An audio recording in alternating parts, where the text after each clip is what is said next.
आप सभी का मेरे YouTube चैनल में स्वागत, वंदन, अभिनंदन। आज मैं आप लोगों के समक्ष में 9 योगीश्वरों की चर्चा कर रही हूँ। श्रीमद् भागवत के एकादश स्कंद के द्वितीय अध्याय में महाराज निमि और 9 योगीश्वरों के विषय में संवाद है, जो मैं आज आप लोगों के समक्ष उन्हीं संवादों का वर्णन कर रही हूँ। महाराज स्वयंभू मनु और शतरूपा से इस सृष्टि का प्रारंभ हुआ। स्वयंभू मनु के ज्येष्ठ पुत्र उत्तानपाद और छोटे पुत्र का नाम प्रियव्रत था। प्रियव्रत के अग्निंद्र हुए, आग्नेन्द्र के नाभि और नाभि के ऋषभदेव भगवान हुए। ऋषभदेव भगवान वासुदेव के रूप माने जाते हैं, उनके अंश माने जाते हैं। इन्होंने मोक्ष धर्म का उपदेश करने के लिए अवतार लिया था। ऋषभदेव के 100 पुत्र हुए। वे सब के सब वेदों के पारदर्शी विद्वान थे। उनमें से सबसे बड़े महाराज भरत थे। ऋषभदेव के 100 पुत्र थे। 100 पुत्र में से सबसे बड़े राजर्षि भरत थे।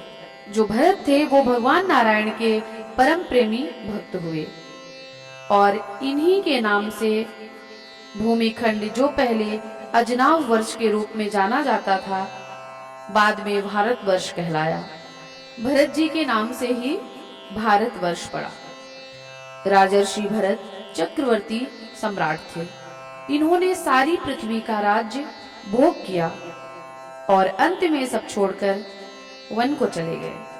वन में जाके खूब तपस्या की भगवान की और फिर तीसरे जन्म में भगवान को प्राप्त हुए।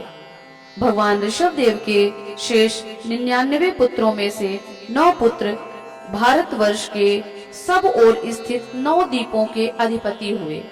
एक भरत जी हो गए और 99 बचे। 99 में से 9 पुत्र भारतवर्ष के 9 द्वीपों के अधिपति हुए और फिर 81 पुत्र कर्मकांड की रचयिता ब्राह्मण और बाकी 9 सन्यासी हो गए।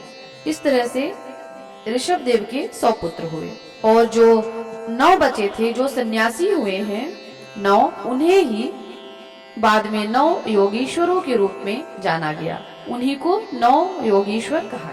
उन 9 योगीश्वरों के नाम इस प्रकार हैं: कवि, हरि, आंतरिक्ष, प्रबुद्ध, पिपलायन, आविर्होत्र, द्रुमिल, चमस और करभाजन। ये 9 नाम हैं। तो पहले हैं कवि, फिर हरि, आंतरिक्ष, प्रबुद्ध, पिपलायन, आविर्होत्र, द्रुमिल, चमस और करभाजन। तो यही 9 योगेश्वर कहलाए। ये 9 योगेश्वर जो थे, इन्होंने जगत को अपनी आत्मा से अभिन्न अनुभव करते हुए पृथ्वी पर स्वच्छंद विचरण करते थे। इनके लिए कहीं कोई रोक टोक नहीं थी। वे जहां चाहते थे चले जाते थे। देवता, सिद्ध, साध्य, गंधर्व, यक्ष, मनुष्य, किन्नर और नागों के लोक में भी तथा मुनि, सब जगह इनकी अबाध्य गति थी। ब्राह्मण और गौओं के स्थानों में भी ये स्वच्छंद विचरण करते थे। वे सब के सब जीवन मुक्त महात्मा थे। ये 9 योगीश्वर हैं, जिसके विषय में हम आपसे चर्चा कर रहे हैं, ये सब जीवन मुक्त महात्मा कहे गए। इन 9 योगीश्वरों का महात्मा निमि से एक बार संवाद हुआ, जिसमें इन महात्मा योगीश्वरों ने भगवान को प्राप्त कराने वाले धर्मों और साधनों का वर्णन किया था। महाराज निमि बड़े बड़े ऋषियों द्वारा एक महान यज्ञ का संपादन करवा रहे थे। स्वच्छंद भाव से विचरण करते हुए ये 9 योगीश्वर वहां आ पहुंचे।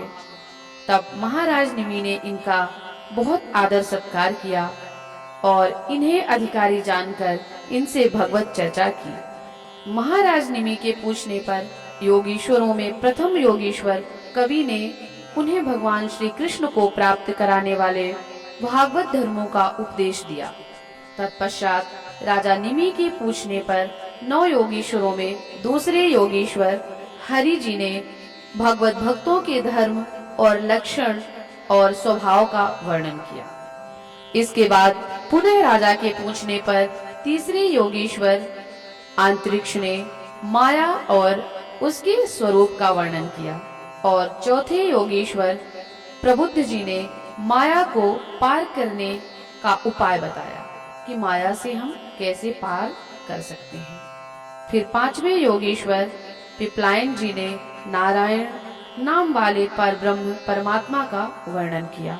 तत्पश्चात राजा निमि ने प्रार्थना की कि हे योगेश्वरों, अब आप लोग मुझे कर्मयोग का उपदेश कीजिए, जिसके द्वारा शुद्ध होकर मनुष्य शीघ्र अपने कर्म बंधनों को काट सके, जन्म मृत्यु के चक्र से सर्वदा के लिए छुटकारा पा सके। इस प्रश्न का उत्तर छठे योगेश्वर श्री अविरहोत्र जी ने दिया। इसके बाद राजा के पूछने पर सातवें योगेश्वर श्री द्रुमिल जी ने भगवान के तब तक हुए और आगे होने वाले अवतारों का वर्णन किया। इतना सब भगवत चरित सुनने के बाद राजा निमि ने पूछा, हे योगीश्वरों, कृपा करके यह बताएं कि जिनकी कामनाएं शांत नहीं होती, लौकिक पारलौकिक भोगों की लालसा मिटी नहीं और मन एवं इंद्रियां भी वश में नहीं हैं, तथा प्रायः जो लोग भगवान का भजन नहीं करते, ऐसे लोगों की क्या गति होती है।